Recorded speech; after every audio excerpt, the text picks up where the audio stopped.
This episode contains sensitive and potentially distressing subject matter. Listener discretion is advised. If you or someone you know is struggling, help is available.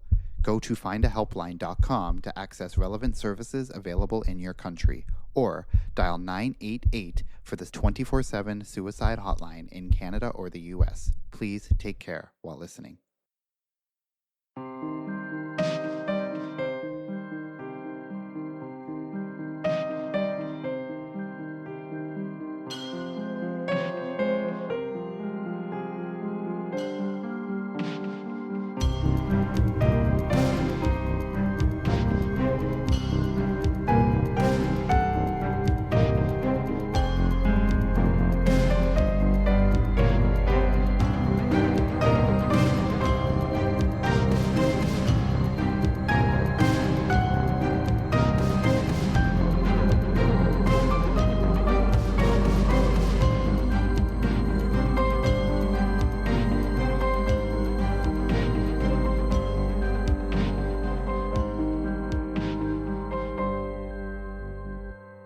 Hi, everyone. Welcome to Crime Family. I'm your co-host, Katie, and I'm here with my brother and sister, AJ and Lisa.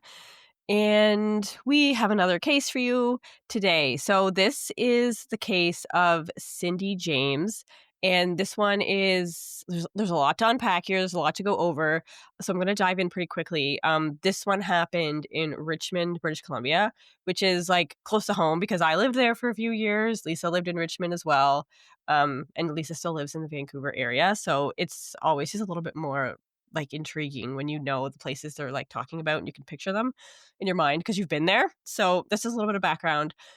This happened like years before we lived there, before Lisa was even born. But anyway, let's just dive in. So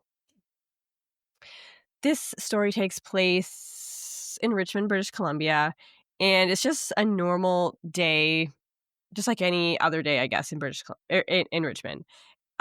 It's May 25th, 1989, and Cindy James's car sits quietly in the Blundell Center parking lot. So Blundell Center is like a shopping center. And there's groceries sitting in the back seat that are still unpacked, and her black purse is sitting in the seat as well. And there's a gift that's neatly wrapped sitting in the car as well. So everything looks normal, just like a car parked in this parking lot. But there is one thing that's a little bit concerning. There's a little bit of blood smeared on the driver's side door. Not a ton of blood that would make somebody concerned right away, but it's obviously somebody was bleeding in this car. Hours passed and there's no sign of Cindy, just her car sitting there. She had left home that morning and she just didn't come back. Friends tried calling her again and again, but there was no answer.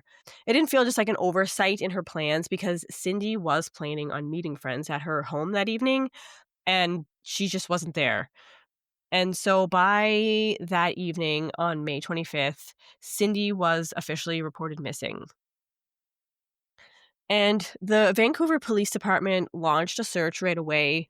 Officers walked the length of the shopping center. They were checking stores and speaking with people, asking if anyone had seen her after she left the grocery store. There was nothing suspicious. Nothing stood out to anyone that would raise alarm bells. There was no sign of a struggle, and there was, like, no frantic witness accounts as if someone had been abducted or had been hurt, and there was really no witnesses that saw, like, a suspicious vehicle speeding out of the area, nothing like that. Just a normal day. There was just her car sitting there with the groceries and the gift and the blood in the car. So that's a little bit sketchy. There wasn't enough evidence at all to point in any direction either way. They don't know if Cindy left on her own, if there was foul play, if she had just, was running late, had left her car there and was somewhere else. It really was kind of up in the air. Multiple RCMP and Vancouver police units were brought in, and investigators began methodically retracing Cindy's day. So she was last seen leaving a grocery store and then walking to her vehicle, getting inside, and then driving away. And then she just vanished, and there was no sign of her until her car showed up in that parking lot. And like I said, witnesses reported there was nothing unusual or alarming. But Cindy wasn't just any missing person. This wasn't like her being missing was very random, but police were well aware of a long and painful history that Cindy was involved in. Um, she had gone through frightening harassment, there was violent incidences, there was anonymous phone calls, and there was years of documented fear written in her journals. And for about 7 years before she disappeared, kind of Cindy was clearly being stalked by somebody. And so police, when they first saw her car, she was missing, saw some of the stuff that was going on, um, they were a bit skeptical. They thought they didn't know if it was self-harm, if she had disappeared herself, if she had went somewhere, left her life, or if there was something that was being staged to make it look like something had happened, or if there actually was foul play happening. So I'm gonna go dive into Cindy's background and history a little bit, just so you kind of understand where the police are coming from. Cindy James was actually born Cynthia Elizabeth Hack on June 12th, 1944, in Vancouver, and she was the eldest of 6 children. Her childhood was, by some reports, very strict. Um, she had a lot of anxiety and stress growing up. There's reports that say that her father was very like a disciplinarian, very, strict, and her mother was very quiet. She was loving, but she didn't really stand up for the family. Cindy learned very early to manage her feelings. She kind of internalized everything and kind of hiding her pain and just kind of suffered in silence inwardly. She was very smart and she excelled in school, but she kind of carried this quiet pressure with her, not expressing herself and holding everything in. Her family recalled that she had experienced disturbing nightmares as a child.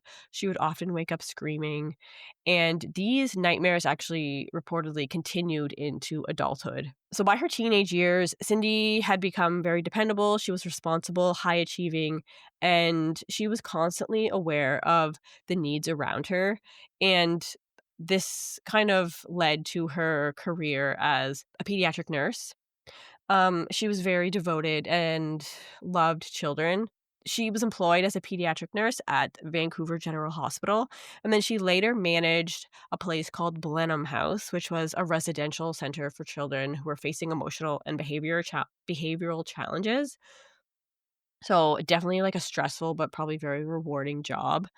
And her colleagues that worked with her at Blenheim House described her as very warm and attentive and someone who noticed like the subtleties in children's expressions or a parent's tone.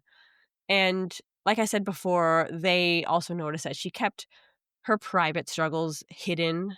And while she was very empathetic towards others, she was very guarded when it came to her own struggles. Before all of her troubles began, um, Cindy was actually very happy. In 1966, she married a man named Dr. Roy Makepeace, and he was a psychiatrist who was 18 years older than Cindy. In the beginning, the relationship was very warm and, filled with love and affection or whatever. But over the time, they kind of grew apart. They had differences in professional and emotional needs. Roy worked long hours and he became emotionally distant. And it's reported that frustrations after he failed his qualifying exams in British Columbia to so he couldn't work as a psychiatrist, that kind of put a strain on everything. He was, depressed and disappointed about this, and so he did work as, like, a director of health services at BC Hydro, but he wasn't doing, like, what he actually wanted to pursue, and so, there's speculation that this definitely put a strain on their marriage. And Cindy did confide in friends that she felt overwhelmed at times and she was kind of unable to bridge this emotional gap between them. So, after 16 years of marriage, Cindy and Roy separated in 1982. Even though they were separated, they didn't cut each other off from their lives. They still kind of hung out, I guess. They would go to dinner together and they still attended events like the symphony together. Um, and so for at least a time, they were still involved in each other's lives as friends. And it was just months after their separation is when all of this stuff started happening to Cindy. So in October of 1982, this was 7 years before her disappearance, Cindy received her first prank call or mysterious call. A lot of these calls were just, like, silence and breathing, and sometimes there was whispering, and at one point within 5 days, she had received 8 calls, and most of them are just nobody saying anything, just somebody breathing on the other end, which is, super unsettling. One call was a man saying, like, sexually suggestive comments, and another one was very blunt, and it just said, "You're dead." So this harassment escalated pretty quickly. One evening, as Cindy was closing the drapes for the night, the phone rang again, and the voice said, "Don't think pulling the drapes means I don't know you're in there." So it's like someone's literally watching her. And of course, Cindy freaks out. She calls the police, and they don't find anything. There's no footprints. They don't see anybody lurking around. There was, like, nobody that could be identified as being someone that was, standing around watching her. They advised her to keep a detailed logbook of phone calls and incidents that were happening, and to change her phone number, and so Cindy did do this. What help is a logbook gonna do? It's not gonna protect That's not gonna protect her from this person. Well, I yeah, and mean, I think maybe because at the time, like, this is way back in the '80s, they didn't have, like, a log, like a phone log that she could prove someone was calling her all this time. I don't know if they could look at phone records back then very easily, but I guess it was just, like, a personal thing, so she would actually maybe sort of have evidence of what was happening, like a trail. That's kind of where I think this was going, because it wasn't like a cell phone where you could see, like, all your missed calls or whatever. So but even though she changed I'm sure the phone provider could has a history of calls even back yeah. then. But Maybe. anyway, I guess this was just easier for police to be like, "Oh, record it yourself." So that's what she did. Um, and even though she changed her number, like, the phone calls still continued, and soon the stalker's presence moved from just being over the phone to actually physically at her home. So she started seeing figures at night in her yard. There was like silhouettes in the darkness. There was a rock that was thrown through her window one time, and items inside her home are actually disturbed. Someone had come into her house and slashed a pillow that was on her bed, and it was about this time that Vancouver Police Constable Patrick McBride entered her life, and he was the officer that was assigned to the case, and he responded to the call that night when someone had slashed her pillow. Throughout all of this, Cindy was still reaching out to Roy for comfort, even though they were separated, like I said. And so he was kind of comforting her when these calls would come in. He told her to get an answering machine so that she wouldn't have to answer the calls, and maybe they could get like a message or a voice recorded of this person that was calling her. Can I ask a question? Yeah. Like, slashed a pillow, so they're saying, like, he actually got into her house? Yeah. So there's reports that say there wasn't like, it wasn't forced entry. I guess there are things like somebody, I don't know, some reports say somebody had a key or they got into her house and slashed her pillow that was in her bed. So yeah, there was somebody in there. And then there was no sign of anybody else afterwards. Like, they just slashed the pillow. There was no, like, they slashed the pillow and then they just left. There was nothing, no damage to the house or anything? No, just that. So yeah, like very strange, but definitely unsettling.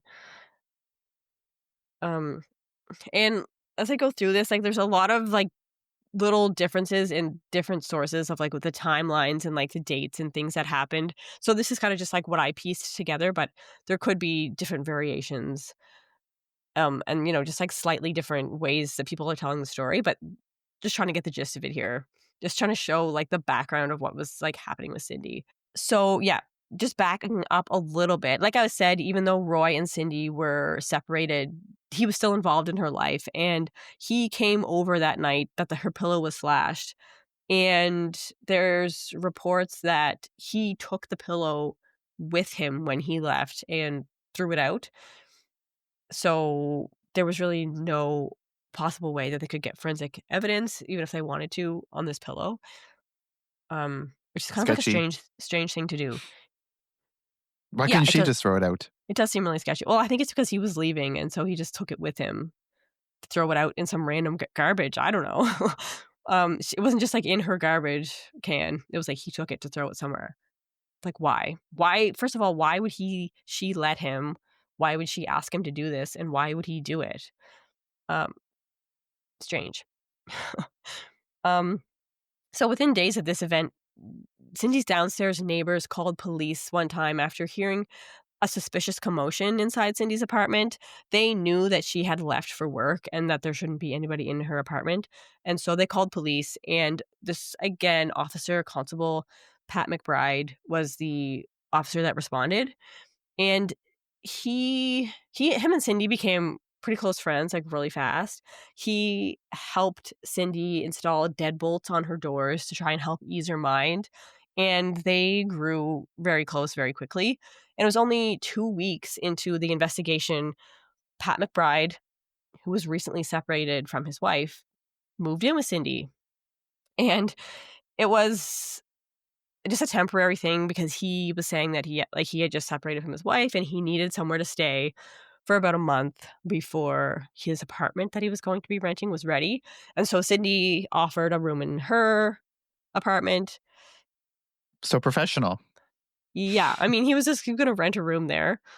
Um, seems like this happened very fast. It did happen very fast. It was like 2 weeks. And I think it helped ease her mind too that she would actually have like a literal police officer that was living in her house. So kind of like a protection for her. So it was like a win-win. And so he did move in with her into a separate room. But even though like a police officer was living under the same roof, the threats didn't stop.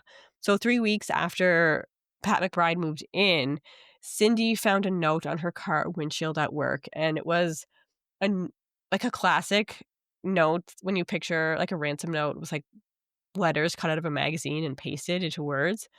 And there was a photo picture or a magazine photo of a woman who kind of looked like Cindy, and her eyes were scratched out. And so this was obviously seemed like a threat. And now this person, they know that they not only know where Cindy lives, but they know where her workplace is as well. And so police increased patrols around Cindy's house, and the threats continued anyway. On November 28th, Cindy discovered that her phone line had been cut into 5 pieces, but her neighbor's line remained intact. So it was just Cindy's line that was cut. And moments before discovering the line was cut, Cindy had received another one of those unsettling calls. So despite Pat living in her house and being around, and the increased police patrols, officers never encountered anyone suspicious or lurking around her home. Like, they never saw anyone looking in her windows or creeping around her yard at all. But Pat did learn that another woman nearby was receiving strange hang-up calls as well. And a man in the neighborhood claimed that he had seen someone creeping around Cindy's house multiple times, but he was never able to ever get a clear enough look at him to see who it was.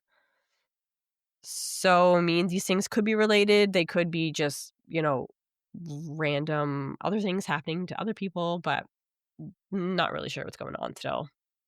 And so, just like he had planned, about a month later in December of 1982, Pat McBride moved out of Cindy's home. So now she was living alone again. So it really was just like this temporary thing that was going on. Didn't seem to Um, help at all. yeah, didn't do shit. But they still remained friends. So that same month, December of 1982, police noted something unusual.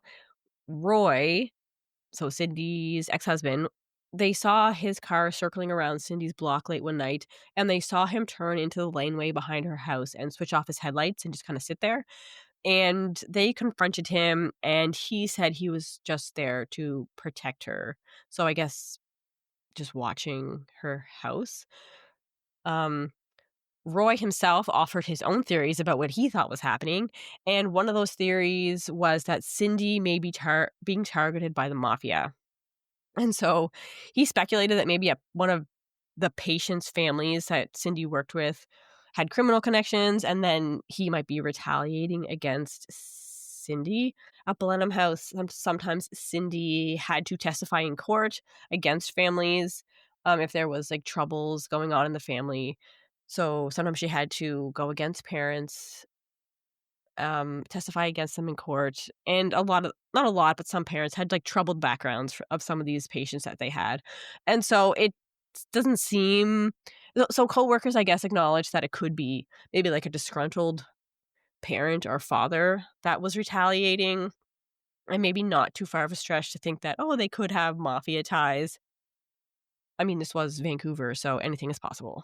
But Roy's, like, involvement in all this bordered on intrusive sometimes. I mean, Cindy reported that one night he appeared at her window. He was, like, tapping on her window in the middle of the night unexpectedly. She didn't know he was coming, and she saw him out in her yard with, like, a knife and a shotgun, and he told her that he was just ready for whoever was out there.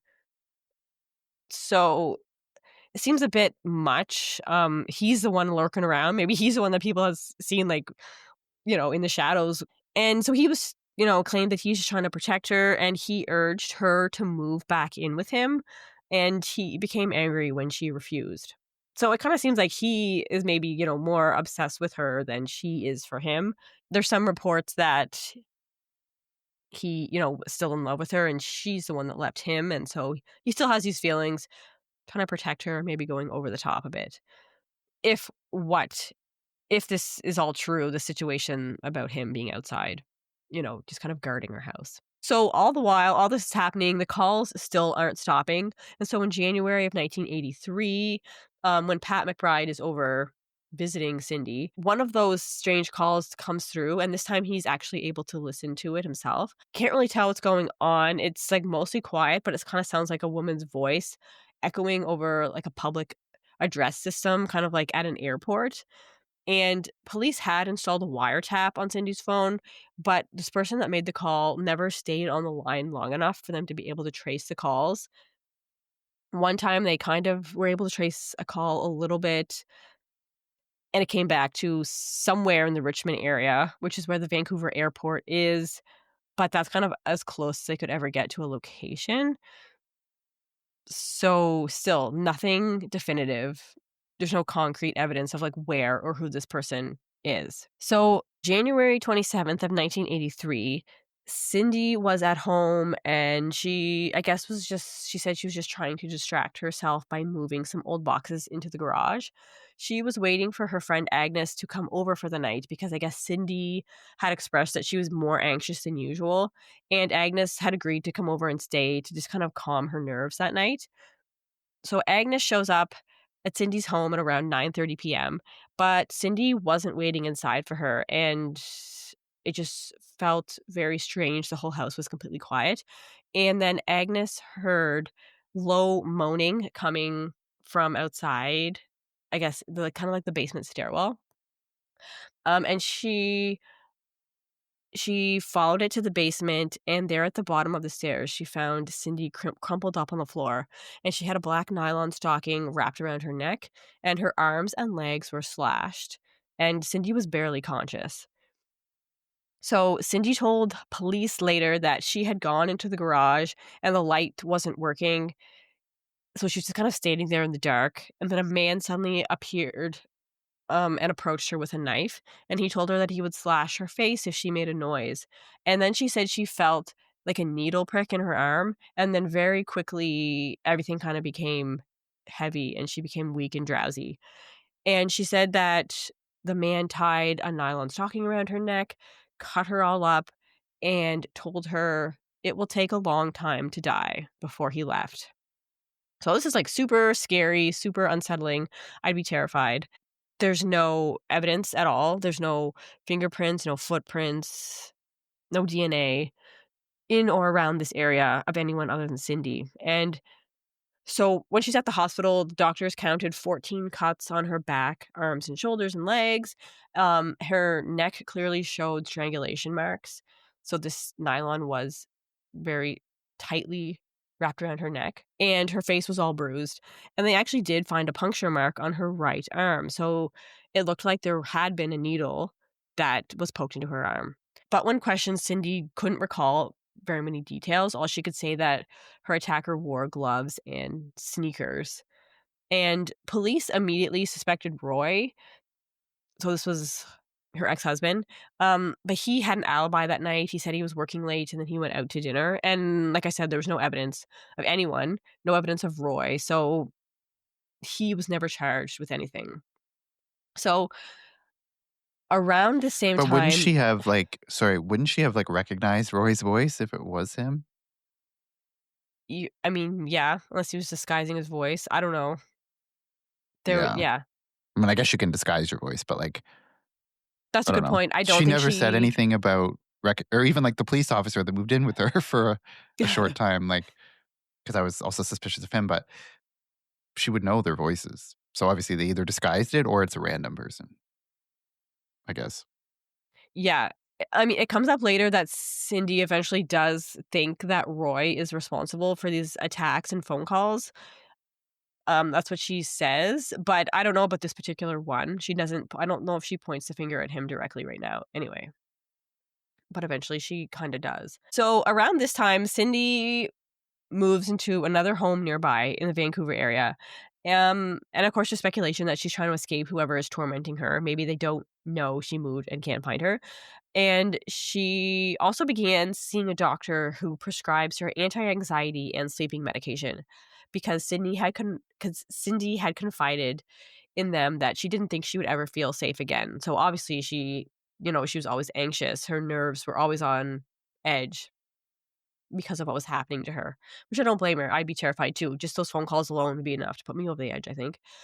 And even at the new home, the harassment followed her. There were more letters had arrived at her workplace. Those cut and paste magazine letters. There was threatening messages, and once again, the phone lines at this residence had been cut. Then in October of 1983, Cindy found a dead cat in her yard that had been strangled, and there was a note attached to it that said, "You're next."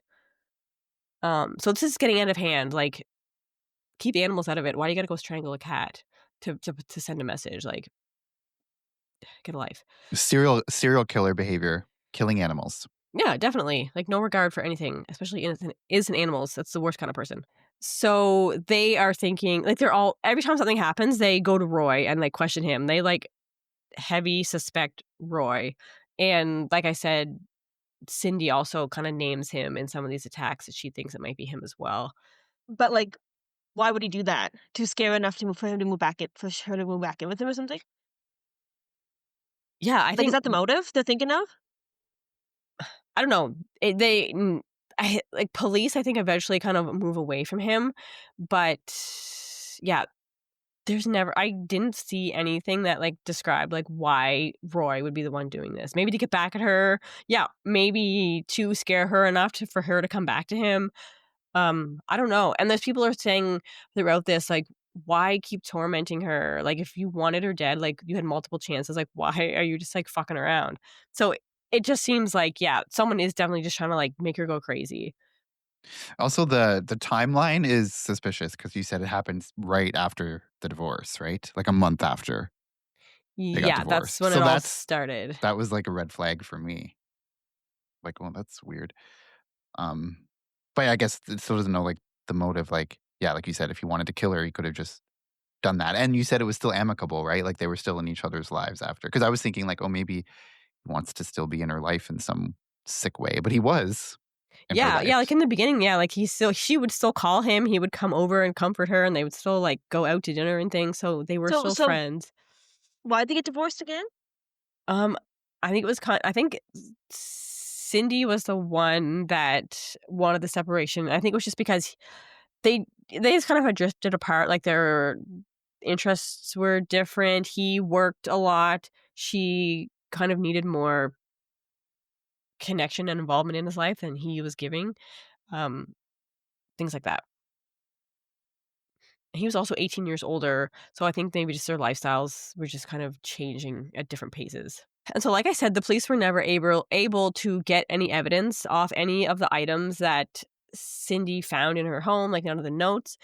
The notes that she got from work, she mostly just threw away right away. She would rip them up, throw them away. Sometimes they would come in envelopes and she just wouldn't even open them. And so the police were never able to get evidence off of these things that she threw away.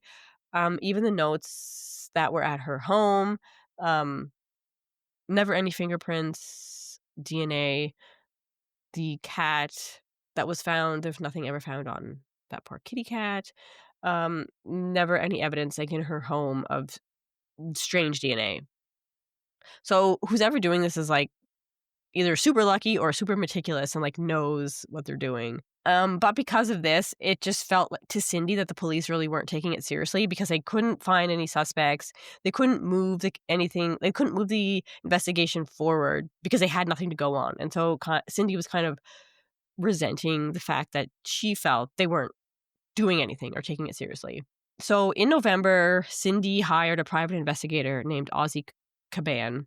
And this private investigator installed a portable phone in Cindy's house. And he gave her a two-way radio with a panic button so that if her phone lines were cut again, she still had this radio where she could reach out to him or the security office for help. And her coworkers were, of course, growing increasingly worried. The phone calls kept coming. She was getting phone calls at work at the same time, and it seemed like the fear and harassment was just relentless. And of course, the physical attacks continued as well. So now we're into January of 1984, and Ozzy came over. So Ozzy, the private investigator, came over to Cindy's house one evening because he was hearing a strange rustling sound over the two-way radio. He wasn't hearing a voice, but just like kind of like a commotion. And so he goes over to respond to Cindy. And he found her on the kitchen floor. She was barely conscious, and a knife had been stabbed straight through her hand. And pinned to that knife was a note that read, "Now you must die." And again, she also had a black nylon tied so tightly around her neck that first responders couldn't even see it. It was like kind of like her neck was just like so, it was like all like her skin of the neck was like around it because it was so tight. But she had not been strangled. Of course, Cindy survived. And again, there was no signs of a forced entry. And Cindy later explained that she had opened her back door to let her dog in, and she saw a man coming up her walkway. And she at first thought it was one of her neighbors, and she tried to talk to him, but as he got close, she of course realized it wasn't him, but it was too late, and he got close enough to her that he struck her on the back of the head. She says that from this incident, she remembers that there was actually two men being in her home. She couldn't get a good description of both of them, but after they left, that's when she crawled to the radio and she tried to reach Ozzy. She kind of got a little bit of description of one of the men. She said he had a brown mustache, blue eyes, and a blue nylon jacket. This is what she told Ozzy, the description of this man, but she refused to tell police about this because she said the men had threatened to hurt her sisters if she said anything to police. So even though Ozzy encouraged her to give police this information, she actually never did. And police after this questioned Roy again intensely, and of course he denied everything. And he brought up the mafia angle once more, but like there was no evidence either way. And so again, no charges ever came down on Roy. But again, she would have recognized Roy if it was Roy. Yeah. Like, Yeah, exactly. obviously So it she knows wasn't. one of them wasn't him for sure. I don't know if she got a good look Yeah. at the other guy, but yeah, And I feel like if it was the mafia, they would just kill her right away. I know. I Yeah, think I don't that think the at mafia some like plays point games like that. I no. don't know for Unless sure. yeah, I Yeah. mean, unless Roy, like, you could still be involved and not be the person doing it. Like maybe he hired people or whatever. I don't know. But Yeah, that's weird. true. It could still be him, like, yeah, or orchestrating the whole thing for some reason. Um, yeah, It very just it seems mysterious. weird that it seems weird that this stuff happens when there is no surveillance, you know? Like, They have people it just watching her seems home, like, yeah, and have this happen, they know when it's not being watched. Yeah. yeah, that comes up later where it's like things only happened when like the police happen to like call off the surveillance, or something happens with the security cameras, and that's when something happens. So it seems very fishy, but also either someone's super lucky, super good, and they like know what's going on, they have like inside details, or yeah, something else is going I on mean, here. I think that guy who moved in with her for a couple months. He's in the police department. He would know. I don't know. I'm suspicious of that guy. Yeah, I mean, at this point, I mean, can't really rule anybody out because there's no evidence either way. So after this attack, Cindy and Ozzy kind of create a check-in system. Cindy would radio or call him or the office whenever she went somewhere, and then she would check in again when she returned so that they knew where she was going and when she was going to be back. So that they could, monitor her safety, make sure that she was back when she said she was going to be. And Ozzy and his security team also did regular routine checks around her home. So like I said, there's people constantly watching her, she's constantly checking in, but somehow these things are happening when no one's watching. So on July 23rd, 1984, Cindy does the usual check-in. She said that she was going to go for a walk with her dog and that she should be back home in about an hour. But she doesn't check back in. And during this walk, she says a man in a green van pulled up beside her, and there was a woman sitting in the passenger seat, and the man had asked her for directions. And Cindy says she remembers that she started to give him directions, and then everything just goes black. And then 3 hours later, Cindy is found trying to get into a neighbor's house, and she has a bloody nose, she has twigs and debris that are all tangled in her clothes. There's a fresh needle mark on her arm. And again, there's a black nylon tied around her neck. And of course, police are called, and investigators really don't find anything. I mean, they find one of her shoes at the scene, and they do say that they find drag marks along the grass near the sidewalk. And Like, she was trying to get into her neighbor's house, not her yeah, own? yeah, I think it was just like I don't know if it was like her next door neighbor or anything, but it was like somebody in the neighborhood's house. I think she was just like calling for help. I think that's when she like her memory came back, which is her trying to get into someone's house. So probably just like frantically just trying to get somewhere. Of course, she's taken to the hospital, and while she's in the hospital, there's reports of a man calling the front desk asking unsettling questions. And he's asking, whether the hospital has security. He's asking how many floors it has, and he asks what time the emergency department closed. And the emergency departments don't usually close, but staff refused to give him any information, and he hung up before they could identify who this was. Nothing ever came of this call. They don't know who it was, why someone was calling, if it was even related to Cindy, if it happened to be a coincidence. Just another mysterious phone call that nobody could ever find evidence of who it was, where they were coming from, what they wanted. So Cindy was able to describe her attacker this time again, and it was different from the original attacker in her home. This man had a long beard, and she said he had horn-rimmed glasses. And again, he was never identified. His van was never identified. The woman in the van So was never so they identified. never so they never did, like, composite sketches of anybody ever in life? There is, like, a composite sketch of one of these people. I mean, I can probably pull it up if you wanna see it. It also seems like like, it's every time it's a different person, like, it's a whole team out together or something. It's so strange. Yeah, and that's one of the things as a police like, raised some flags for police. They're saying, like, every time she describes a person, it's different. It's not, like, the same person attacking her. It's, like, so she either is seeing things wrong or, yeah, it's, like, a whole team of random people that are attacking her, someone different every time, which doesn't seem likely either. So, yeah, police Unless it start. is like the mafia. It's like different that's a different Yeah, I mean, that's a family, a mafia possibility. family, just It's just take like, turns. why drag it on for years, you know? It's very strange. I know, it is. And obviously these people or this person is like drugging her. Like, is that why she has the needle marks, like where she can't remember things and that's why her memory is foggy every time? Yeah, I think that's the assumption is that someone is pricking her with a needle every time. Um, and that's why she blacks out and she can't remember anything. And she always has a black nylon around her neck, right? So it's obviously somebody, there a group of people involved in the same thing. Do you know if they ever, like, fi they did, like, a talk screen or whatever and find out what was injected into her? Like, did they ever Yeah, find that out?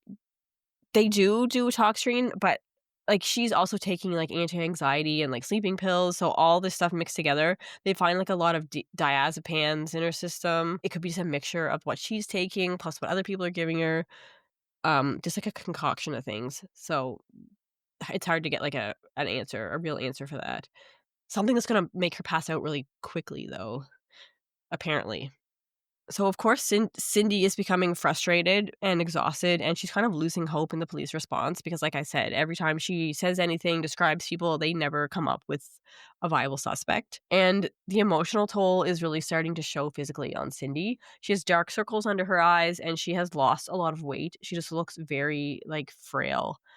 And in 1986, in April, Cindy moves again, and this time she moves out of the core of Vancouver and into Richmond, which is just like a little like a suburb city outside of Vancouver. People are thinking she moved to try and just like outrun or get away from who's ever tormenting her. Like maybe she moves out of the city, they won't be able to find her. And Cindy also has a home alarm system installed in this home, but neighbors say that it constantly goes off. Sometimes it would go off once a day, sometimes once a week. And her neighbors, every time it would go off, they would come outside, check on her. But eventually, because it was happening all the time, people kind of stopped checking in just because it was like a thing that was always happening. One neighbor remembered an officer speaking to Cindy after responding to one of these alarms. And they described the policewoman kind of as dismissive, as though Cindy was an inconvenience.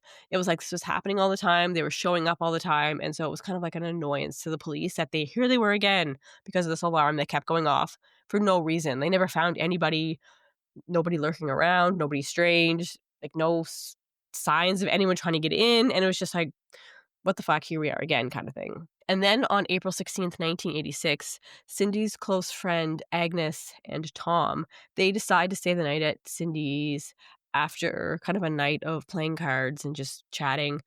In the middle of the night, they wake up because they hear a strange noise in her house, and they discover that Cindy's house was on fire. So the fire had started in the basement, and when Agnes went to call 911, they found that her phone line had been cut again. And investigators found evidence of an accelerant inside the home. And so there was no sign that it was accidental. Like there was no like electrical, nothing that had malfunctioned to start a fire. It was clearly deliberate. And this is when Cindy kind of believes or thinks that Roy's involved. And she kind of points the finger at him. But again, zero evidence of Roy, zero evidence of anybody else. Because it'd And be like Roy would be like one of the only people that knows where she moved to. I'm just guessing she told him, even if they're friends or whatever. So like, yeah, definitely makes it seem like But if she's thinking it's him, I doubt she would have told him where she's moving to. yeah, that's true. So probably by this point, she stopped telling him. Yeah, well, yeah, yeah, that was maybe. like the next thing I was going to talk about was like, it was around this time after this fire in June of 1986 was when Cindy kind of like cut off their friendship. They didn't have any more communication. They weren't hanging out, and she was just kind of done with him for good because whether she thought it was him doing these attacks before, she thought it was him that had started this fire. And so that was kind of the last straw for her. Like, we're not friends. You set my house on fire, we're done, kind of thing. Um, in June of 1986, Cindy finally files for divorce. So, like, they're not actually divorced, they've just been separated. And now it's kind of like, yeah, now we're actually divorced. And she changed her last name. So while she was married, her last name was Makepeace because that was his last name. And she changed her last name. She didn't go back to her maiden name, which was Hack. She changed it to James. And so now she's Cindy James. After this, she took 6 months of sick leave from her job. During this time, she went to Germany to stay with her brother for a little bit. And it was kind of like a refresh for Cindy. She had a new name. Um, she had time to relax in Germany without the constant threat of a stalker because obviously this stalker did not follow her to Germany.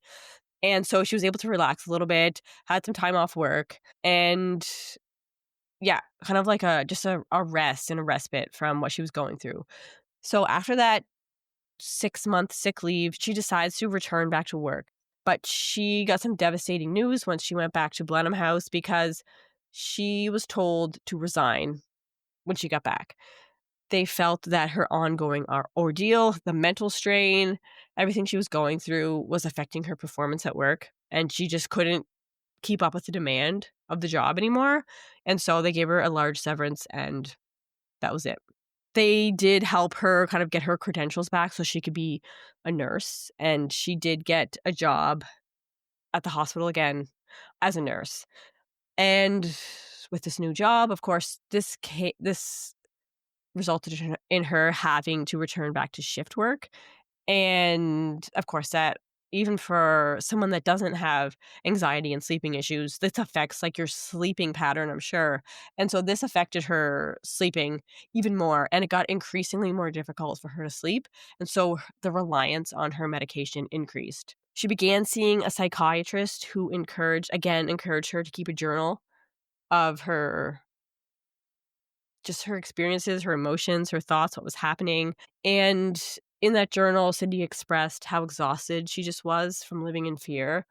She expressed how angry she felt towards all the people in her life that she felt had failed her. She was angry at her parents for her childhood and her upbringing. She was angry at Roy for everything he had put her through and for, of course, her thinking that he was involved in all of this. And she was angry at the police because she felt they weren't doing anything to help her. And so she was just kind of in a very bad place in her life, obviously. And just nothing in her life was going the way she needed it to go. Even Roy felt the strain of everything that was going on. In October of 1988, he experienced strange incidents at his door. There's people knocking on his door, trying to get in, and he started receiving weird phone calls and getting chilling voicemails. One of these voicemails is actually, you can still hear it. It's available online. Melanie Hack, who is Cindy's sister, has a website kind of dedicated to Cindy, and she has his voicemail online, and I'll send you guys the link to listen to it. Terrifying. I think I've heard it. It's very short. Yeah, it's like the most terrifying thing I've ever heard. It is scary. I had to sleep with the lights on all night when I heard it. Oh, God.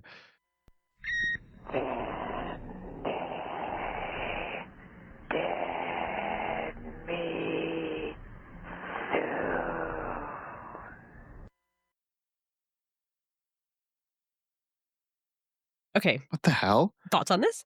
Yeah. What is it? I don't even know what it's saying. What is? Let me. I have can't to hear listen it again, again. actually. It's terrifying. Here, okay, we'll play it again for everybody as well.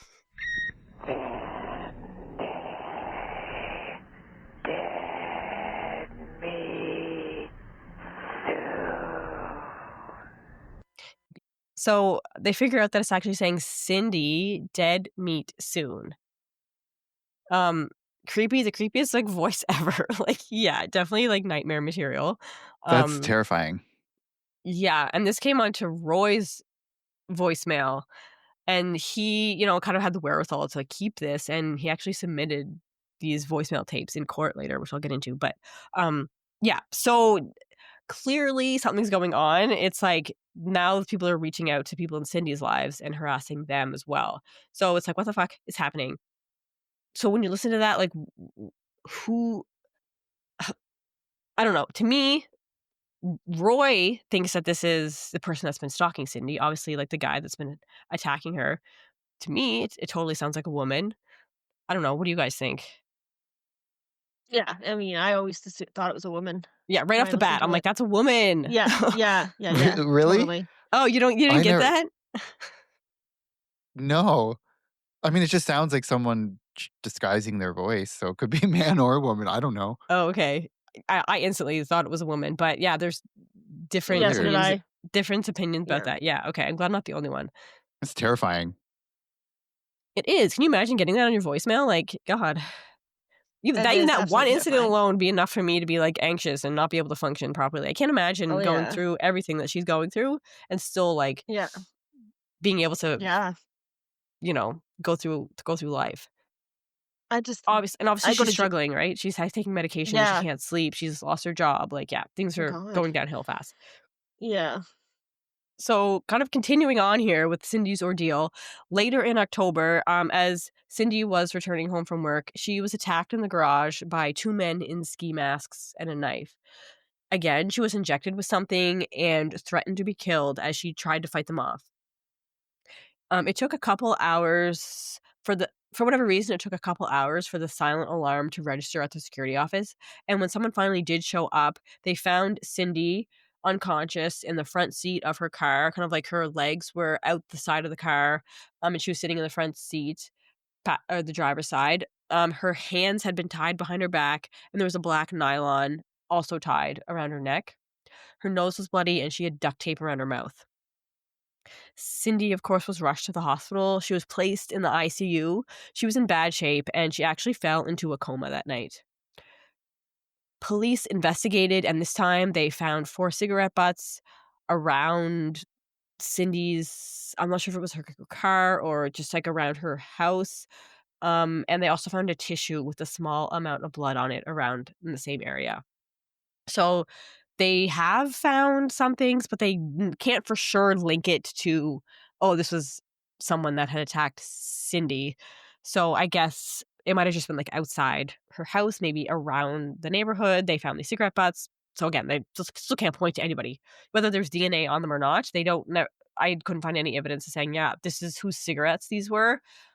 Um, Either way, they can't link them to Cindy's attacks. Throughout all of this, there's a pattern that has emerged that police are becoming aware of. They notice that the phone calls and letters are what start off this cycle as kind of like a warning. And then after receiving these, that's when the attacks happen. And then there would be like a short break where nothing would happen. She would kind of get a reprieve. And then the phone calls and letters would start again, and then another attack. And this was kind of like the cycle that had been happening throughout the years. And Cindy's family believed that her stalker was trying to torment her rather than kill her because, like we said, they had multiple chances to do so, even though it kind of seems like they have tried to kill her by strangling her so tight, but they never actually, make sure that she's dead before leaving. And so it is kind of like just like a tormented, kind of like torturing her this whole time. In April of 1989, Richmond police install surveillance equipment at Cindy's house so that they can monitor it 24/7. So they don't have somebody out there all the time, but they can watch the feeds. They can go back and see what's going on 24 hours a day. And so they are confident that they are finally going to catch somebody in the act, whether it be somebody lurking around her house, someone trying to break in, someone attacking her. And I mean, it took like 7 years for them to install these kind of things, but that's where they are in this investigation. So now we're at May 25th of 1989, and Cindy has made plans with her friends Agnes and Tom to play bridge or play cards or something at her house. But when her friends show up that night, Cindy's not there. Her car's not there, and so they get kind of worried, and they drive around to see maybe if they could spot her car in the neighborhood or around town. And they actually do find her car sitting in the parking lot at the Blundell Center parking lot. It was dark, it was past 9 p.m., but they do recognize her car and they pull into the parking lot beside it. But Cindy is not there, the car's locked, and the keys are sitting on the front seat, and they see a small amount of blood on the driver's side door. And so this brings us back to the beginning of this episode when I was talking about how Cindy had disappeared. This is now where we are. Again, the police question Roy, and he provided an alibi. And when they told Roy that she was missing, Roy said, "Oh my God, she's dead." I'm not sure how he knew that or why he thought that, but that's just where his mind automatically went. They had sniffer dogs that were called out to search the Richmond area, but the dogs were unable to sniff their way to her. They couldn't find her. The car was forensically analyzed, of course, but only Cindy's fingerprints were found in the car. Nobody else's. And the blood that they found inside the car matched Cindy's blood type. Don't know if they could do more further DNA on that, but it did match Cindy's blood type at least. Cindy's father from Vancouver Island came down to Richmond to stay in her house and help out with the search. He offered the police military manpower to help search, but they declined as they felt that they had the search under control. There was no evidence that Cindy had left on her own free will. There was no plane tickets in her name, nothing to suggest that she had packed up and had decided just to leave her life. Because like I said, her car was sitting there in this shopping center parking lot. Her purse was there. They had found her debit card under her car. And so her family felt that she had been abducted. During the search of her home, they uncovered some things. They found lots of bottles of prescription drugs and sedatives. It became clear that it looked like Cindy was, like, hoarding these drugs. They found over, like, 20 bottles of pills, over 900 pills in total. So it was she definitely seemed to have a drug problem with her sedatives, her sleeping pills, her anti-anxiety medications. They also found, like, a little kit in her house that contained a needle and a syringe, and saline solution. So, it was she obviously had a needle for some reason, um, injecting herself. Was that people were Oh my god, speculating, well, is she doing this which herself? All these things? we'll get into that. There was also a I know the report of answer.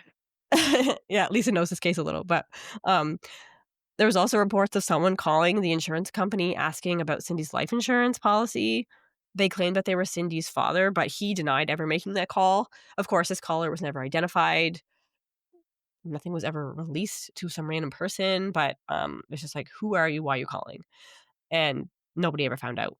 So on June 8th, this is 2 weeks after Cindy disappeared, about 1.5 kilometers away from where her car was found, a municipal worker came across a woman in a pink blouse lying on the ground behind an abandoned house. He thought that there's just somebody sleeping on the ground at first, but when he got closer, he quickly realized that this person was dead. The woman had blonde hair and decomposition was evident.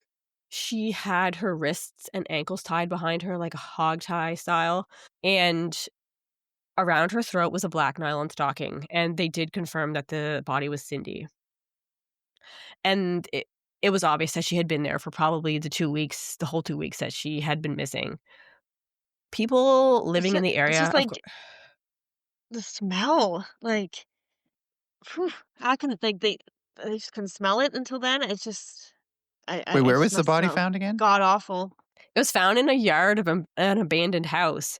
And yeah, it's weird because I guess like this house, like teenagers would go there to like hang out, and there was, I guess, someone like a homeless person lived in the round in that area, and he would like cook his food, like make his food on a fire, just like 2 meters away from where they had found her body. But he said he didn't see anything. He never noticed she was there. So yeah, I don't know why it didn't smell horrific and why you wouldn't notice. But yeah, they didn't find her until this municipal worker, who I guess happened to have to go to the bathroom and decided to go pee in the lawn of this abandoned house, stumbled across her. But was she, Um, like, hidden? Like, how would the homeless person not see the body in the yard when they're in the yard? Like, was it in, like, a ditch of some sort, in a hole of some sort? Like, it's I don't weird that it know. would just be sitting Yeah. All next I to know you. is that It's she's weird. like, I mean, this person that was just walking into the yard to find a place to go to the bathroom saw her.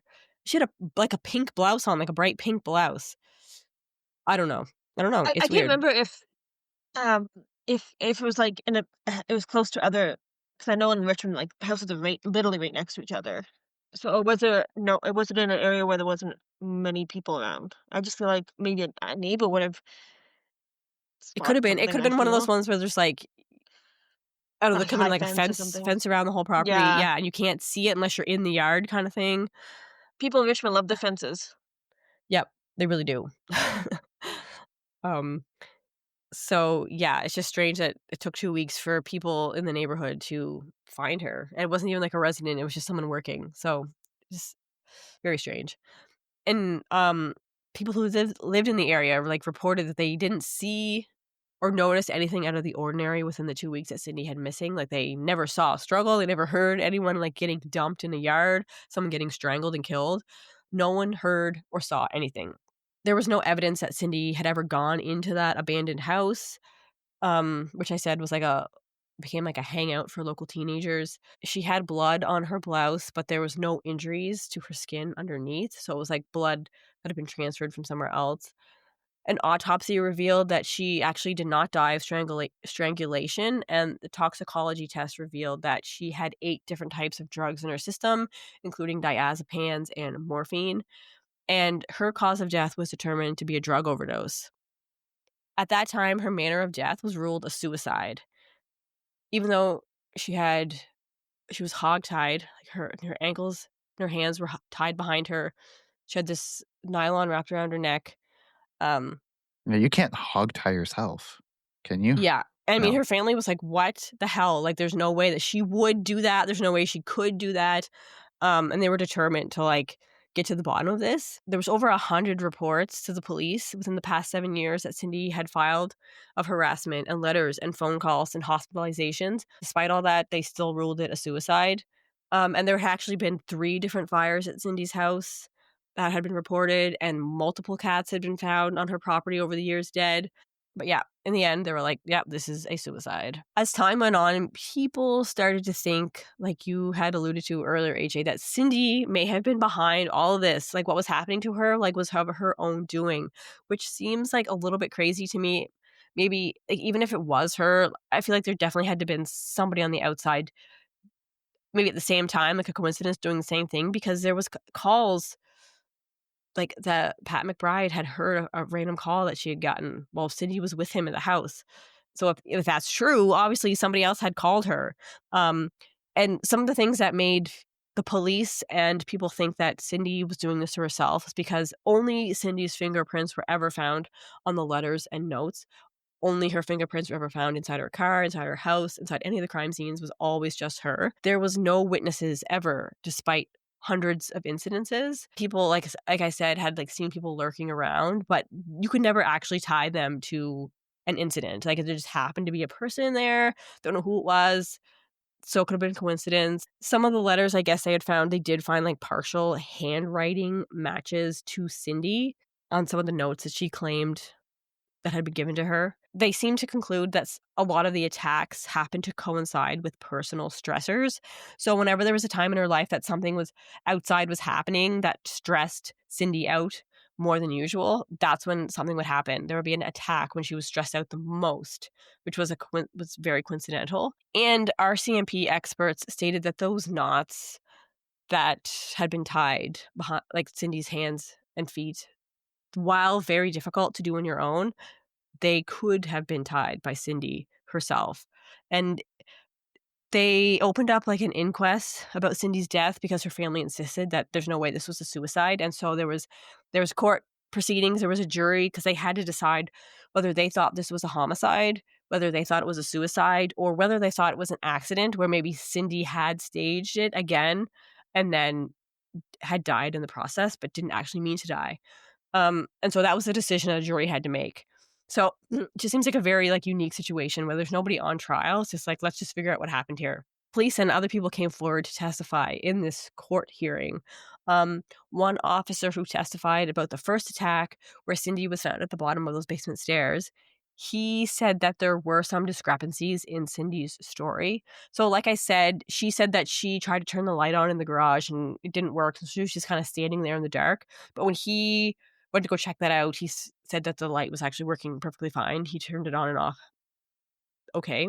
And he said the boxes that she had said she was carrying into the garage were actually just neatly piled in a corner, not suggesting that she had been attacked and that the boxes got thrown all over the place. They were like neatly kind of just stored there and suggesting that maybe there wasn't actually a struggle. They only found blood, like a bloody thumbprint on one of the boxes, and there was actually blood in the bathroom all over the counter inside her house, even though Cindy never mentioned that there was an attack inside the house or in her bathroom. After Cindy was questioned about this, she did confess that there was an attack inside her house, and she actually agreed to take a polygraph about that night.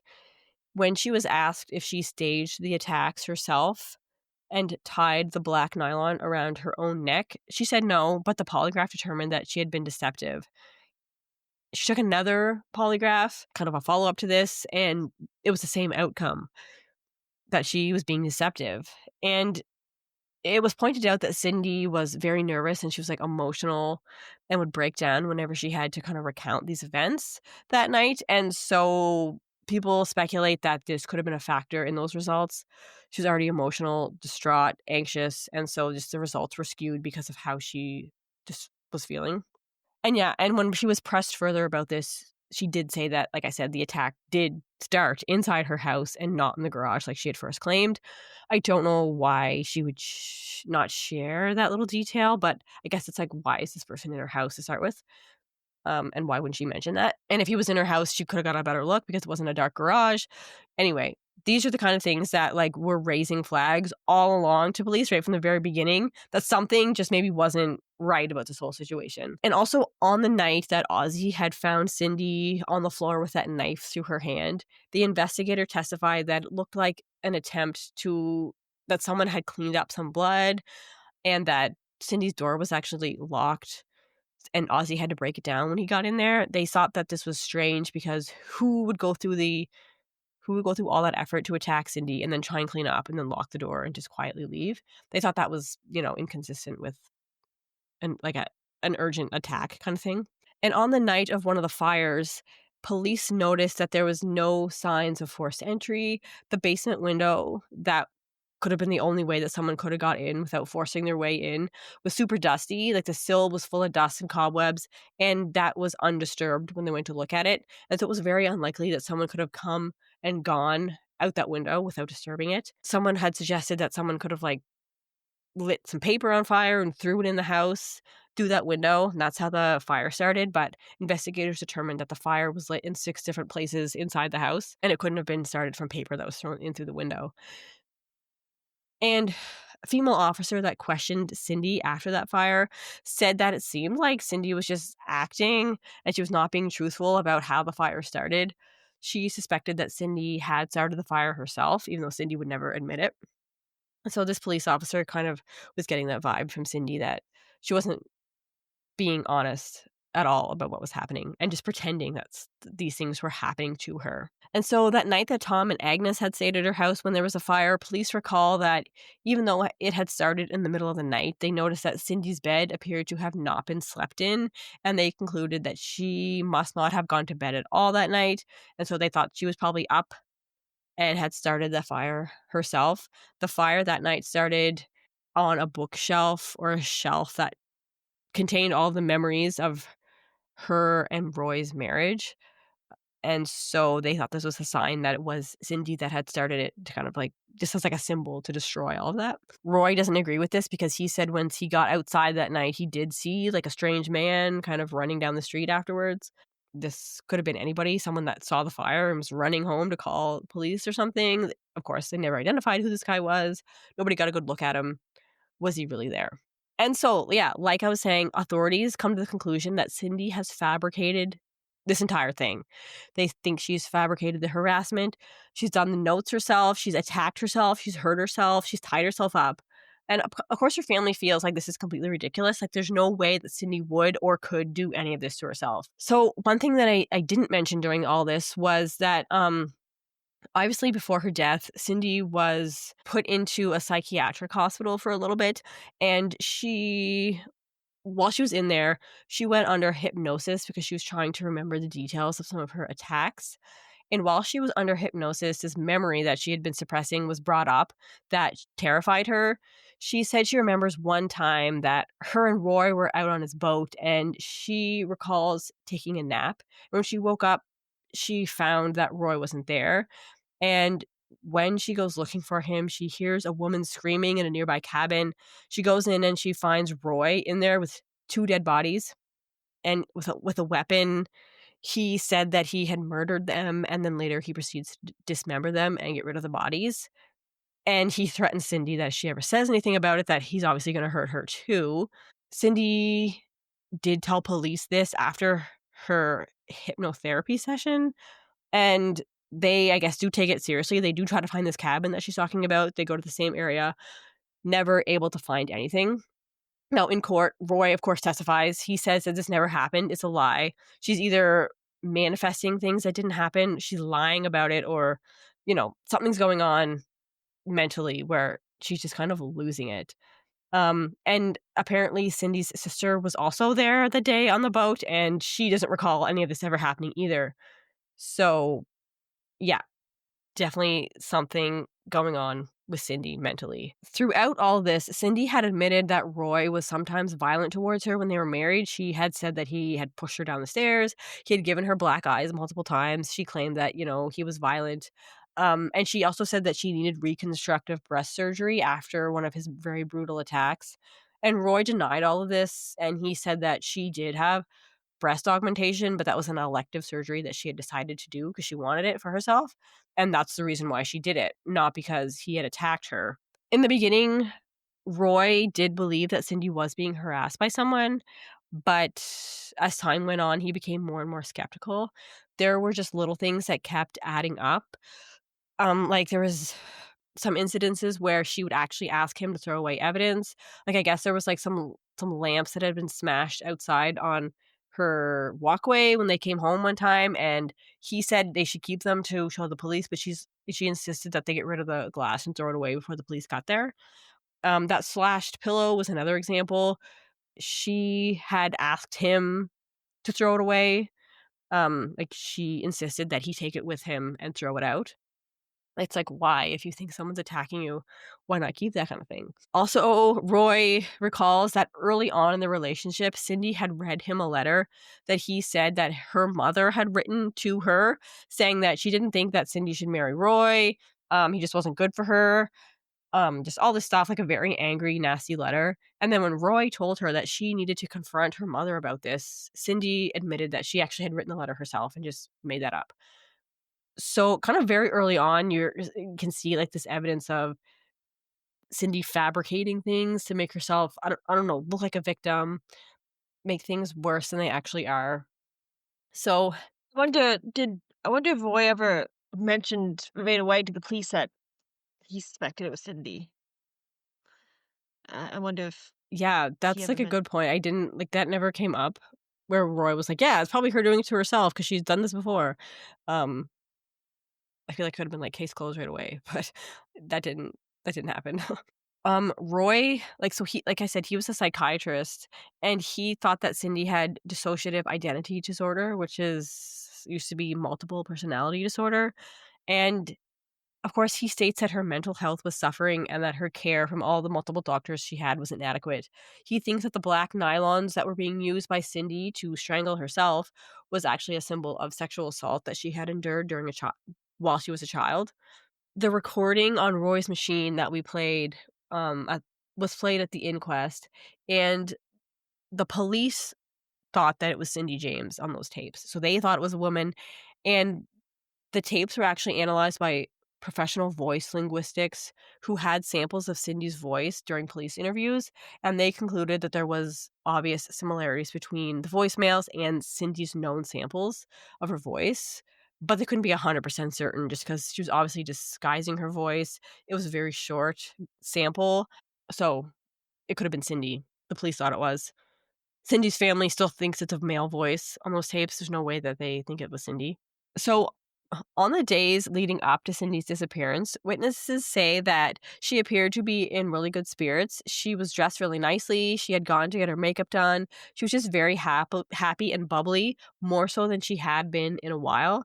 And police believe that this shift in her mood was because she had decided on a plan for her suicide, and she was just happy that her decision was finally like, she was finally gonna go through with it. She like, it was like a weight was lifted, she had this plan, she knew the end was coming, and she was just, like, finally happy about it. There was evidence that Cindy had purchased nylon stockings on the day of her disappearance, but they weren't found in the rest of the grocery items that were in her car. So they speculate that Cindy parked her car in that parking lot. She grabbed those nylons that she just bought. She took a bunch of pills. She made her way over to that abandoned house. They think that she took blood from her own arm via a needle because they did find a fresh needle mark, and that she used that to smear on the door of her car because, like I said, she was bleeding. There was blood, but there was no like new fresh cuts that she would have been bleeding from. But there was that needle mark. One strange thing, it was noted that that needle mark and a lot of the needle marks were on her right arm, and Cindy was right-handed, so she would have had to been doing that with her less dominant hand this whole time, which just would have been, like, inconvenient and difficult. And, like, did she think about that this whole time? Like, "Oh, I should do it with my less dominant hand to throw people off?" I don't know. That's just, like, another piece that came up. And then police say she went to the site, she hogtied her own hands and feet together, and then she lost consciousness and overdosed.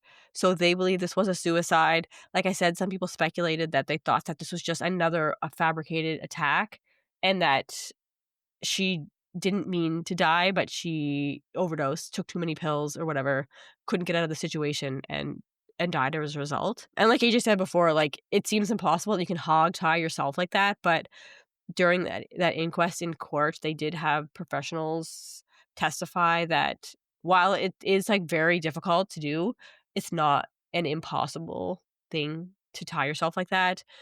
And they said that the way she was tied, it was like loose enough where she could have possibly like slipped in and out of that. So she could have tied it and then put herself in that. Don't know exactly, but they're saying it's not impossible. Throughout the years, the doctors that had treated Cindy testified that they had diagnosed her with depression, anxiety, paranoid disorder, psychotic delusions, and suicidal ideations. And yeah, like I said, when Cindy was in that psychiatric hospital 3 years before her death, she did keep a journal like she had been told so many times before, and she did write about suicide and how she thought that that would be just how it was gonna end for her. So, ultimately, after this trial into Cindy's death, the jury could not come up with a conclusion as to how Cindy died. Some thought it was suicide, but there was at least one vote that shifted the decision to undetermined. And so some people were thinking that there could have been another person involved, that Cindy, like, could have asked someone to help her stage these attacks. So it could have been her idea. It could have been self-inflicted with help from somebody. Nobody ever came forward, of course, saying that, yes, they attacked Cindy because Cindy asked them to. Others believe that if she did carry out these attacks on her own, that her mental state was so bad that she was not aware that she was doing it. And so that when she was questioned and she had interviews, her emotion and her fear was real because she didn't know that she was doing this to herself. She couldn't remember. And she actually like did have blackouts where she didn't know what happened, even though she was doing it to herself. That's how badly they feel like her mental state was. And so Yeah, like if ultimately, you have like that dissociative identity, like isn't that what that is? It's like you literally have different personalities and have no knowledge of your other yeah, you can ones. like separate yourself from a different personality and have no recollection. Yeah, like you So snap out of it into your other one and you have no recollection of what you just did. mhm. Yeah. Yeah, that's crazy. That's so scary to think that that's a real thing. So ultimately, on May 25th, 1990, so this was exactly 1 year after her disappearance, the court determined that Cindy died of undetermined events and her file was closed. And that was the end. Her family, of course, still believes that Cindy didn't do all this to herself, that someone had killed her. Um, and they're still searching for answers. Crazy. That's the That's end. crazy. It's still, yeah, So it's still a mystery. undetermined, case closed. Like, why not? I don't know. I think they keep the case open and keep looking, but Why not not closed. determine it? Isn't it not Yeah, isn't closed that until it's strange? determined? Yeah. Yeah. Yeah. She died from an unknown Yeah. event. Done. And we're just not going to even Like, try thanks. Yeah, it's to crazy. determine. Yeah. I mean, yeah, what do you guys think? Like, I mean, it's one of those things I where I'm, think like, kind of on the border of I don't know what happened. I think she did it to herself. I thought that from the very beginning when I first heard about this case. I don't know. It seems so extreme, like, to hurt yourself that way and, like, Yeah. strangle yourself so hard that you can't even talk and, like, strangulation marks and the needle marks. Ugh. I think either way, it's like extremely sad. Either she did it to herself and was that mentally unwell? That she didn't even know she was doing it to herself and like the different personalities, if that's the case, and like is tormenting herself and doesn't know. And so she's terrified, but she doesn't know it's her. Or it is actually someone who's tormenting her, which is also equally sad and terrifying. So I think ultimately it's just really, really sad. Yeah, I Well, kinda just like lean towards self-infliction because, like, there was no evidence ever found of anybody else. Like, you'd think there'd be a fingerprint or, like, a hair or something left behind, but nothing. So that makes me think, like, she actually didn't have an accomplice helping her because they still didn't find anything, right? So, just seems like so much to do to yourself, though. Yeah. I mean, I feel like out of all the times of all the different attacks, there would have had to have been something from someone else. One fingerprint, something along the way. If somebody's going to do that many things, you think at least one time they would screw up and leave something behind. The fact that there was never anyone ever that they could ever determine is really weird.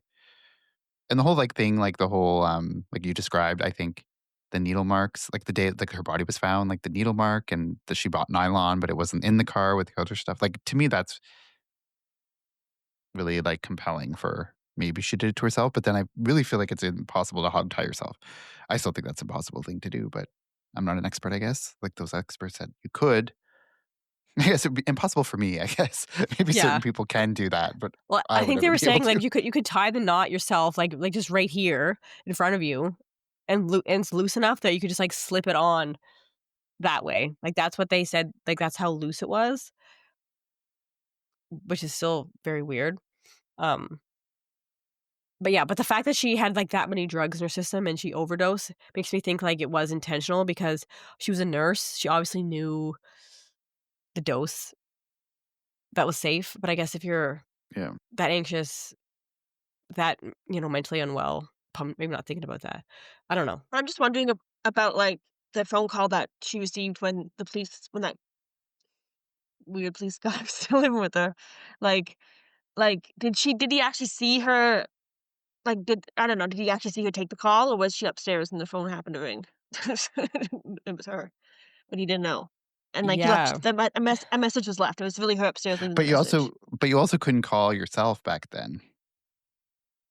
Like, you wouldn't have a separate phone number for, like, a cell Yeah, phone, you so call your landline, like, it would just be one landline. Yeah, I was thinking maybe it's a So coincidence, maybe it was a butt dial, somebody at the airport, but you couldn't butt dial back then, like, you didn't have a cell phone in your pocket. yeah. So, it wasn't that either. Yeah, I Yeah. don't know. It could've been I feel like it was a coincidence. Somebody at the airport called her, but didn't mean to? I don't know. It seems weird. Yeah.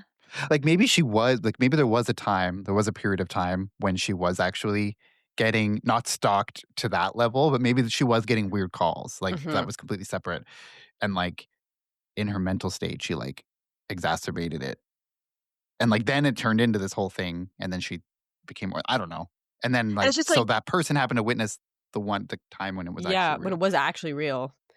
yeah, Yeah. and, like, this was mentioned when I and then when and things I read and stuff, like, it's it only like, when the people would watch the house and stuff, that's when it would seem to stop, and then whenever they stopped, like, if whoever was doing the calls or attack, like, knew when she wasn't being watched or whatever, it's like, who would know that other than her and the police, you know? So if it was her, it makes sense if it was her.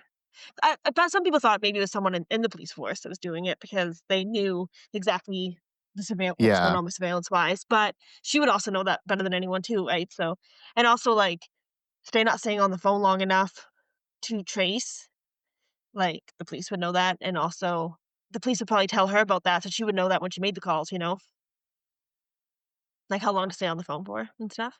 Like But like I also think if she but I also think if she was, doing it to herself and didn't know or whatever, like, what about that 6-month period when she moved away and nothing happened, everything was all good? Yeah, I was thinking about that too. Like, why if it was her doing it, obviously she could have been doing it there too. But maybe 'cause you're just I don't know, there's just, like, a lull. I Maybe her feel like mind was at ease a little bit and just that didn't come out. I don't know. Yeah. I feel like she knew she was doing it to herself. I don't think she didn't have no idea. I do think she was mentally ill, I feel like she knew exactly. I feel like she knew it was her that was doing it. But a lot of people thought maybe she wanted the sympathy, she wanted the attention, she wanted to be the victim always. That's just a thought. But I don't believe that she had no idea she wasn't doing it. I don't know, I feel like if I don't know why, I just think if it was her, I think it was maybe she didn't know she was doing it, but she had that diagnosis. But, I mean, I guess it's possible that you would know, but I don't know. I don't know. Yeah, it's crazy. And yeah, I don't I just know. don't think you go that far. Like, why would you do that to yourself knowingly and you, like, tie a nylon around your neck so deeply that they can't even see it when they come in? Like, why would you do that? Yeah, Why would you knowingly do that? Like, that's pretty extreme. I she mean, had a lot of unless faith that she wasn't gonna die, that wasn't gonna kill her. I mean, or maybe Yeah, she wanted to die those maybe times and it well, didn't. yeah, maybe these attempts she tried to each these times, it just didn't work, and then finally, to make sure that it happened, she took that overdose of drugs the last time. I don't know. I wonder about, like, what was like, did you think, like, she wanted people to think someone had killed her? Or, like, she wants like, I wonder, like, did she have someone in mind that she wanted to, like, deplete I don't know, but Yeah, because she wasn't really the way she framing did it anyone, right? Like, she pointed at Roy, but yeah, she wasn't really, like, planting evidence or anything to make yeah, sure they thought it and, was like, the him. how tying herself and stuff, it makes it seem like she wanted people to think she was murdered. Um, yeah, Yeah. yeah, it's just very weird. And so I guess you think that she made that call herself? Like the voicemail? The creepy one that we listened to?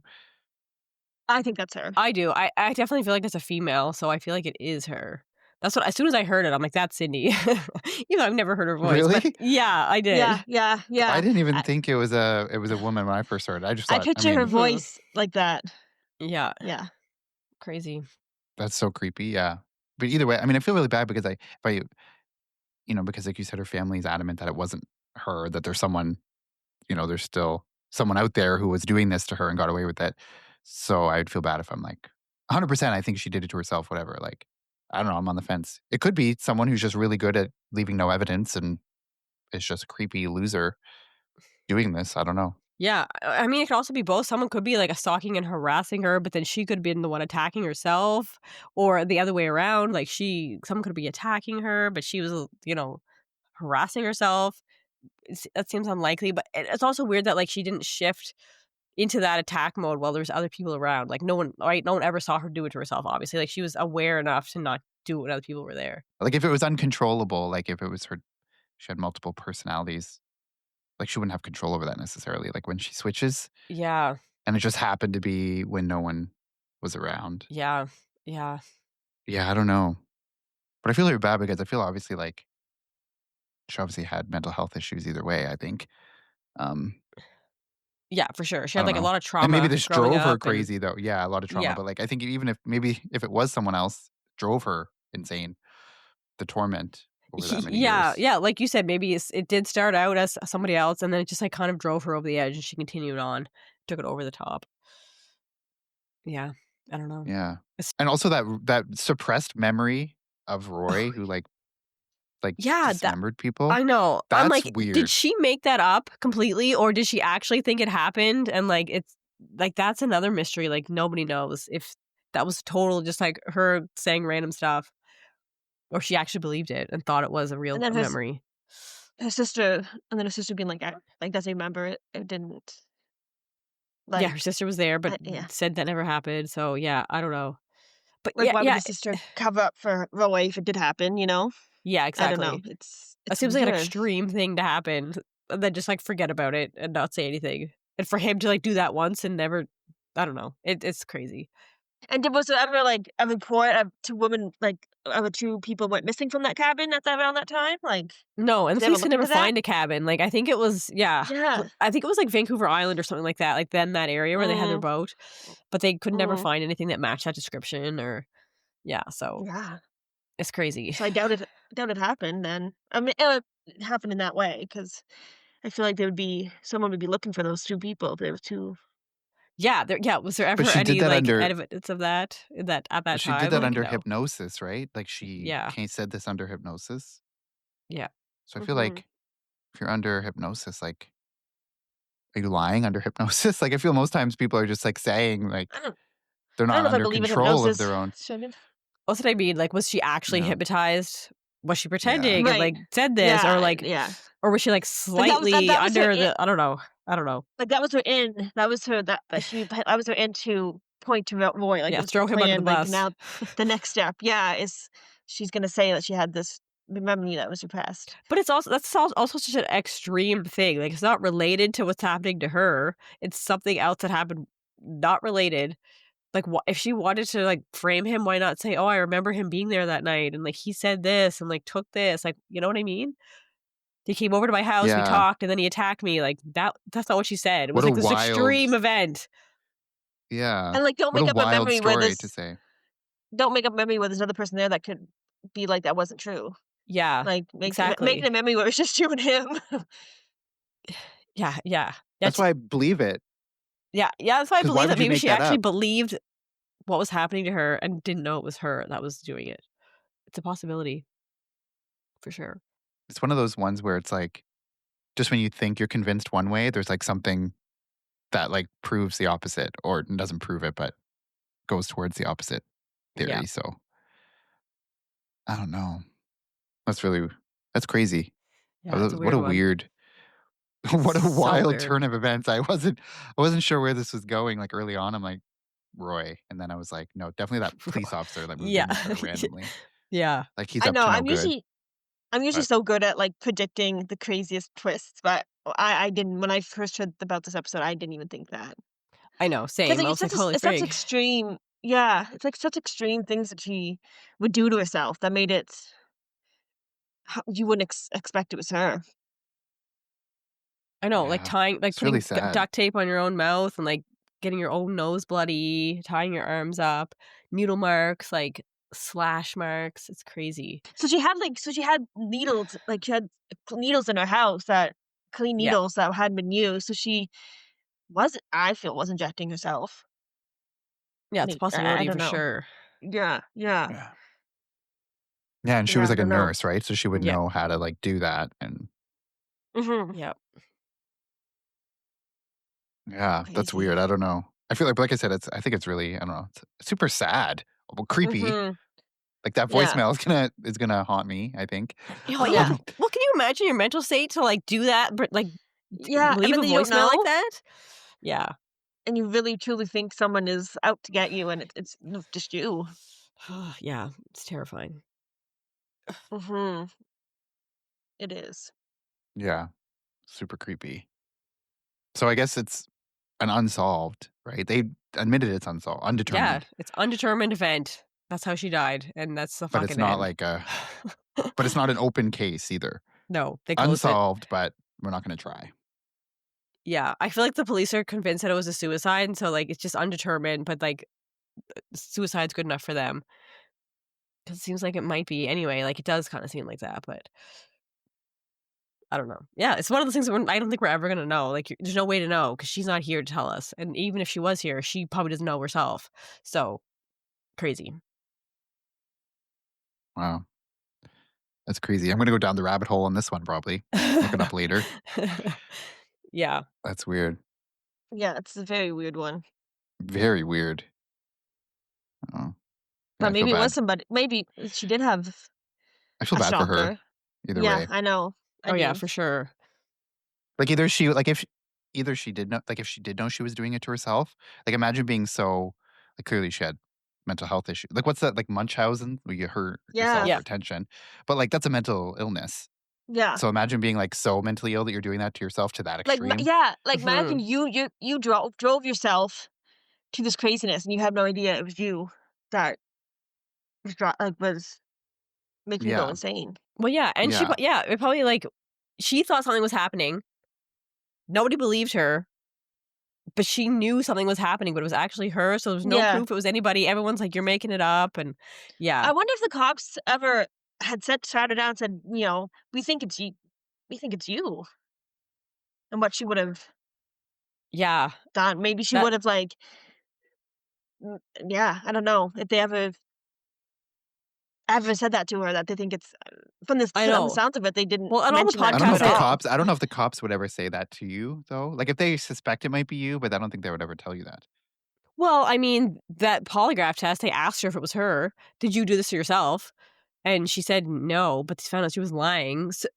But then, like, yeah, I guess, yeah, I don't know. So they obviously questioned her about that, Mhm. right? And she refused to Yeah. believe it, didn't believe it because it was, a type of personality she wouldn't have known. So, Yeah. but she was deceptive. Yeah, because she was deceptive, even though I don't know. It's just So, weird. I mean, Yeah. she does know that if you're being deceptive, it's like, you know that you're lying.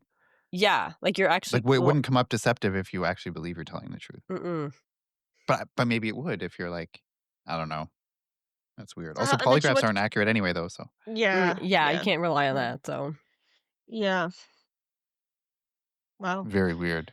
And then Crazy. she went to Germany and nothing happened there. hmm I wonder if she thought to herself, like